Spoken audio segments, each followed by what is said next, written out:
শিক্ষিত নিবনুৱাক নিযুক্তিৰ পৰিৱৰ্তে অৱসৰী শিক্ষকক নিযুক্তিৰ যোজা ৰাজ্যৰ শিক্ষা বিভাগৰ হঠকাৰী সিদ্ধান্ত লাখ লাখ শিক্ষিত নিবনুৱাক বঞ্চিত কৰাৰ গভীৰ ষড়যন্ত্ৰ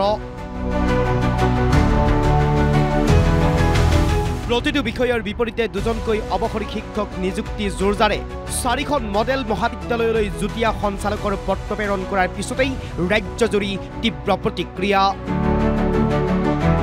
বিষয়টো সন্দৰ্ভত প্ৰতিক্ৰিয়া প্ৰকাশ কৰি আসুৰ সভাপতি উৎপল শৰ্মাৰ প্ৰতিক্ৰিয়া এয়া মেধাৰ প্ৰতি অৱহেলা সংস্থাপনহীন নিবনুৱাৰ উপায়হীনতাৰ তাচ্ছিল্য আৰু উচ্চ শিক্ষাৰ সৈতে লৰা ধেমালি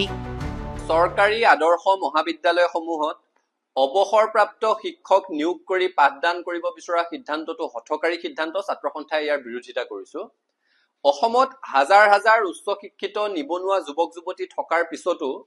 অৱসৰপ্ৰাপ্ত শিক্ষকৰ জৰিয়তে পাঠদান কৰাব বিচৰা সিদ্ধান্তটো ডক্টৰ হিমন্ত বিশ্ব শৰ্মাই অসমৰ হাজাৰ হাজাৰ শিক্ষিত নিবনুৱা যুৱক যুৱতীৰ মূৰত সুধোৱা এক প্ৰচণ্ড ৰামটাঙন হিমন্ত বিশ্ব শৰ্মাৰ নামৰ আগতো ডক্টৰেট উপাধিটো আছে গতিকে সকলোৱে আশা কৰিছিল তেওঁ অন্তত সেই পিএইচডি লাভ কৰা অলেখ পৰিশ্ৰম কৰি নেট স্লেটত উত্তীৰ্ণ হোৱা এই ছাত্ৰ ছাত্ৰীসকলৰ মনোকষ্ট বুজিব তেওঁলোকৰ আহ্বান শুনিব কিন্তু ছাত্ৰ সন্থাৰ দাবী অসমৰ অলেখ উচ্চ শিক্ষিত যোগ্য নিবনুৱা ছাত্ৰ ছাত্ৰীৰ দাবী অনুৰোধ আহ্বানক আওকাণ কৰি এই চৰকাৰখনে এতিয়া চৰকাৰী আদৰ্শ মহাবিদ্যালয়সমূহত অৱসৰপ্ৰাপ্ত শিক্ষকক নিয়োগ কৰাৰ সিদ্ধান্ত লৈছে আৰু ইয়াক কোনো পৰ্যায়ে গ্ৰহণযোগ্য নহয় এই অৱসৰপ্ৰাপ্ত শিক্ষকসকলে তেওঁলোকে জীৱনৰ এটা দীঘলীয়া সময় খুব ভাল দৰমহাৰে সৈতে চাকৰি কৰিলে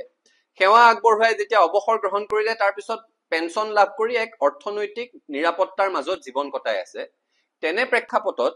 তেওঁলোকে পাই থকা পেঞ্চনৰ উপৰিও আকৌ 1 লাখ টকাকৈ পাৰিতোষিক দি তেওঁলোকক পাঠদানত নিয়োগ কৰিবলৈ বিচাৰিছে একে সময়তে হাজাৰ হাজাৰ যোগ্য নিবনুৱা যুৱক যুৱতীক বঞ্চিত কৰিছে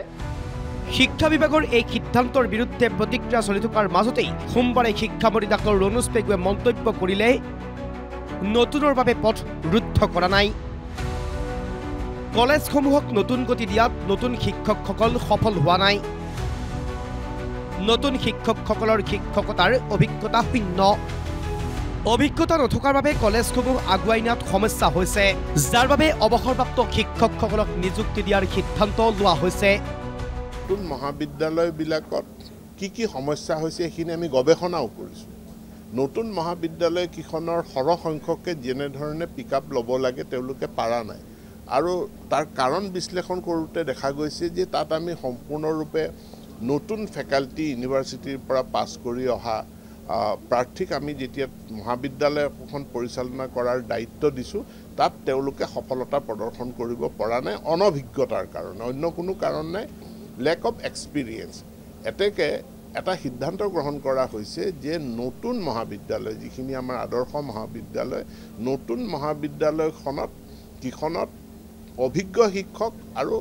ফ্ৰেছ নতুন শিক্ষকৰ এটা কম্বিনেশ্যন আমি কৰিব বিচাৰিছোঁ ইমানেই নহয় শিক্ষামন্ত্ৰী ৰণোজ পেগুৱে কয় এতিয়াৰে পৰা আদৰ্শ মহাবিদ্যালয়সমূহত 50% অৱসৰপ্ৰাপ্ত শিক্ষক আৰু আন 50% নতুন পদৰ শিক্ষক থাকিব 65 বছৰলৈ অৱসৰপ্ৰাপ্ত শিক্ষকৰ কাৰ্যকাল থাকিব আৰু অৱসৰ হলে অতিৰিক্ত 5 বছৰ কাম কৰিব পাৰিব